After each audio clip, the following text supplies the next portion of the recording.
예쁘지만 알차게 1000만원 이하로 가성비가 엄청 괜찮더라고요. 대략 650만원 정도? 안녕하세요, 진이몬입니다. 오늘은 많은 분들이 궁금해주셨던 결혼식 비용에 대한 영상을 한번 찍어보려고 하는데요. 요즘 결혼식 준비하면서 비용 때문에 정말 고민이 많으신 분들이 많더라고요. 저는 결혼식에 대해 별로 로망이 없던 신부였고, 그래서 그런지 욕심을 부리지 않으니까 가격적인 측면에서는 좀 절약을 할 수 있었던 것 같아요. 예쁘지만 알차게 대신 최대한 아낄 수 있는 건 아끼는 방향으로 준비를 했어요. 부모님께는 저희는 이렇게 할게요 라고 통보만 드렸는데 감사하게도 전적으로 저희 의견을 존중을 해주셔가지고 정말 저희 스타일대로 준비를 할 수 있었습니다. 결과적으로는 식대, 신혼여행, 집에 들어간 비용을 제외하고 1000만원 이하로 준비를 할 수 있었는데요. 제가 계산을 다 해보니까 대략 650만원 정도 사용을 했더라고요. 저희는 플래너를 끼지 않고 직접 준비를 했고, 필요한 건 하고 안 해도 되는 건 과감히 생략을 하면서 현실적으로 준비했던 결혼식,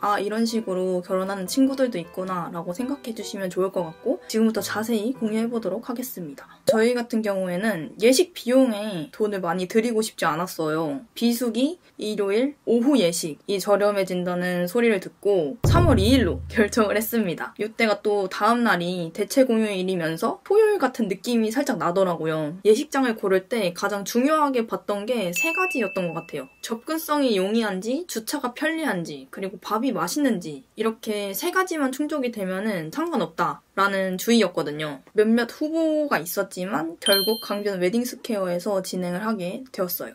그리고 제가 입는 드레스도 디자인이 어떤지 상관이 없었던 것 같아요. 패키지에 묶여있는 4가지 정도를 보고서 고르게 되었는데 적당히 그냥 저한테 어울리면 된다라는 생각이었어서 추가금 파티 없이 잘 끝낼 수 있었던 것 같아요. 저희가 결혼은 25년 3월에 진행을 했지만 24년 8월 중순에 예약을 했거든요. 이때 견적을 받은 게 예식장 대관료 180만 원에 할 수 있었는데 여기에는 대관료, 홍구용품, 본식 스냅이 포함된 가격이었어요. 식대는 4만 원에 해주셨는데 보증인원을 처음에 350명이라고 말씀을 드렸었거든요. 결국에는 더 많이 오셔가지고 모자르진 않았어요. 음료 같은 경우에는 식대에 아예 포함된 가격이라서 굉장히 저렴하게 잘 했다고 생각을 했습니다.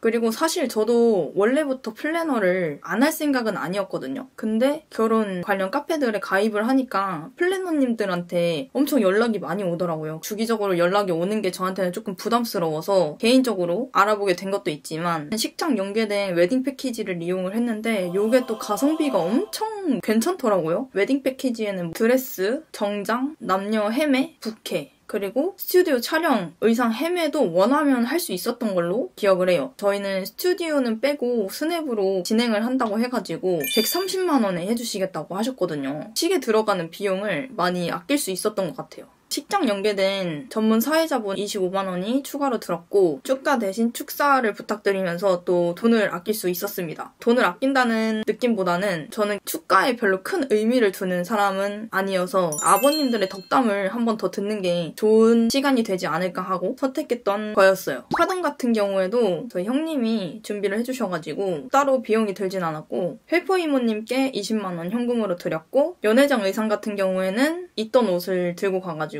추가로 나온 비용은 없었습니다. 아이폰 스냅 같은 경우에는 지인분이 흔쾌히 해주신다고 해가지고 저희는 그분께 맡겼습니다. 대신 저희는 술 한 병을 선물해드렸고 본식 DVD 같은 경우에는 라이프타임이라는 업체에서 77만 원 주고 맡겼습니다. 지인분이 추천해준 업체라서 많이 알아볼 필요 없이 적당한 가격 선에서 적당한 퀄리티로 나온 것 같아서 별로 아깝지 않았습니다. 포토 테이블에 들어갈 사진을 저희가 5장을 뽑아가야 했었는데 요거는 4,290원이 들어갔습니다. 그리고 스냅으로 넘어가 볼게요. 스냅 같은 경우에는 저나 오빠나 제주도 같은 느낌은 별로 좋아하지 않는 사람들이어서 아예 도시 느낌으로 가자. 근데 저희가 마침 여행 계획이 있었어요. 상해 여행 가는 날에 나간 김에 스냅까지 찍고 오자 이렇게 되어서 44만 원 들었고 블랙 드레스나 베일 같은 거는 당근을 했는데 또다시 재당근을 해서 빵원이 들었고요. 원피스 같은 경우에는 지그재그에서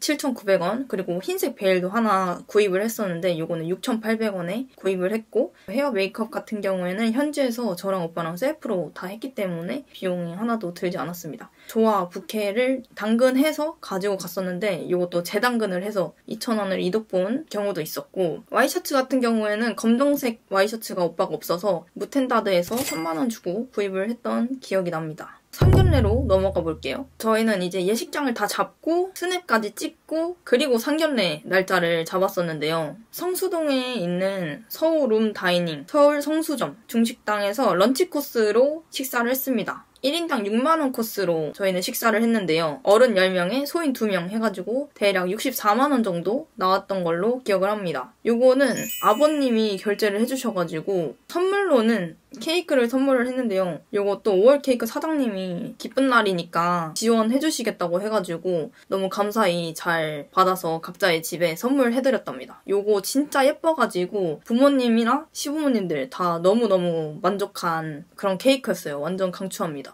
저희 가족 비용에 대해 쭉 얘기를 해볼 건데요. 혼주 헤어 메이크업 같은 경우에는 저희 4명 진행을 했고 예식장 연계된 샵에서 했었는데 아마 어머님들 헤어 메이크업 가격이 15만 5천 원, 아버님들 헤어 메이크업 가격이 6만 5천 원이었던 걸로 기억을 해요. 예식장 연계된 거라서 다른 샵에 저희가 모시고 왔다 갔다 하지 않아도 돼가지고 굉장히 편리했던 것 같아요. 혼주 한복 같은 경우에는 저희가 예식장 연계된 곳이 생각보다 너무 가격대가 비싼 거예요.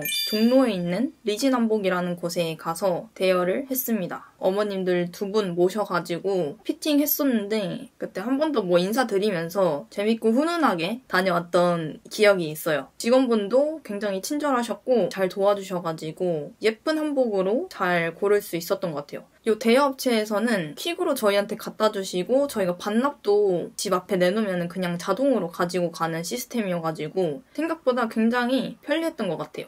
아빠랑 동생들 양복을 제가 그냥 대여를 할까 생각을 했었어요. 막상 날이 다가오니까 양복의 질이 생각보다 너무 떨어지면 어떡하지라는 생각이 들더라고요. 제 드레스는 뭐 평타는 치겠지만 대여 서비스 같은 경우에는 아직 막 후기도 많이 없고 믿음이 생기지 않아서 제 친구한테 SOS를 칩니다. 수원 스타필드에 엔드지라는 기성복 양복점을 제 친구가 맡아서 하고 있기 때문에 결혼식 일주일을 앞두고 매장으로 달려갔어요. 생각보다 너무 잘 해줘가지고 굉장히 만족하고 돌아왔습니다. 아빠 양복 같은 경우에는 50만 원짜리 그냥 기성복이었는데 전부 다 수선을 해줬고 너무 마음에 드는 예쁜 제품을 골라줘가지고 만족도가 좋으셨고요. 동생들 양복은 집에 있는 거 대충 아무거나 입고 와라 하려고 했는데 거기 가서 입어보니까 너무너무 괜찮은 거예요. 추가로 동생들 40만 원, 30만 원 이렇게 해가지고 총 120만 원에 3명이 양복을 맞출 수 있었습니다. 친구가 이 50만 원짜리 아빠 양복은 그냥 해주겠다고 해가지고 감사히 받아왔고 나머지 70만 원은 부모님이 지원을 해주셔가지고 또 이 부분에 대해서는 그렇게 비용이 많이 들어가지는 않았던 것 같습니다. 그래도 이제 친구한테 감사의 의미로 다른 선물을 했고요. 아버님 양복 같은 경우에는 어느 날 하나 하셨다고 말씀을 하시더라고요. 미리 말씀하셨으면 저희가 또 가서 봐드리고 도와드렸을 텐데 아버님이 셀프로 하셔가지고 저희 돈에서는 들어간 게 없었습니다. 기타 품목으로 가보자면은 저희 같은 경우에는 예물이랑 예단을 생략을 했고 제가 또 반지를 안 껴서 반지도 생략을 했고요. 청첩장 금액이 조금 많이 나왔는데 아버님 쪽이 드릴 분들이 많다고 하셔가지고 일단 넉넉하게 수량을 뽑아서 28만 7,250원 정도 나왔습니다. 또 모바일 청첩장 같은 경우에는 청첩장을 만들면 무료로 제작을 할 수 있었고 식전 영상 같은 경우에도 제가 템플릿에 넣으면 쉽게 제작을 할 수 있어가지고 돈이 들지 않았습니다. 청첩장 모임 같은 경우에는 사실 분기마다 때가 되면 만나는 친구들이기도 했고 청첩장 모임을 위해 제가 돈을 쓴다는 느낌을 못 받아가지고 이것도 그냥 제가 저녁 먹고 술 마시고 이러는 비용이라서 서로 오빠나 저나 계산을 따로 하지 않았던 부분인 것 같아요. 신부 관리 같은 경우에는 결혼식 당일날을 위한 관리는 따로 받지 않아서 따로 비용이 들지 않았습니다. 꾸준히 운동하고 집에서 하던 스킨케어 잘하고 이 정도여서 비용이 크게 들지 않았다는 점. 그리고 네일아트 같은 경우에는 네일 해봄이라는 제 친구가 하는 데에서 선물로 해줬기 때문에 비용은 들지 않았습니다. 사실 650만 원 정도 비용을 썼다고 생각을 했었는데 상견례 비용 64만 원을 또 빼버리니까 590 11만 2,240원 정도 들은 걸로 계산이 되더라고요. 1,000만 원 언더로 써보자라고 생각을 했었는데 막상 저희 돈 들어간 게 590만 원 정도밖에 안 되니까 다행이라고 생각하면서 결혼식 당일날만 쓴 비용이 600만 원 정도 되는 거니까 우리도 많이 저렴하게 했지만 다른 사람들은 정말 더 쉽지 않겠구나 라는 생각이 또 들기도 하더라고요. 결혼을 준비하면서 정말 많은 선택을 하게 되는데요. 그럴 때마다 남들의 기준보다는 나한테 맞는 방향으로 준비를 하셔야 본인이 원하는 결혼식을 하실 수 있을 거라고 생각을 합니다. 아끼면서도 충분히 예쁘고 무리하지 않는 선에서 준비했기 때문에 더 행복한 결혼식이 아니었나 하는 생각도 들고요. 누군가에게는 이 영상이 작은 참고가 되길 바라는 마음으로 공유해봤습니다. 그럼 다음 영상에서 또 만나요. 안녕.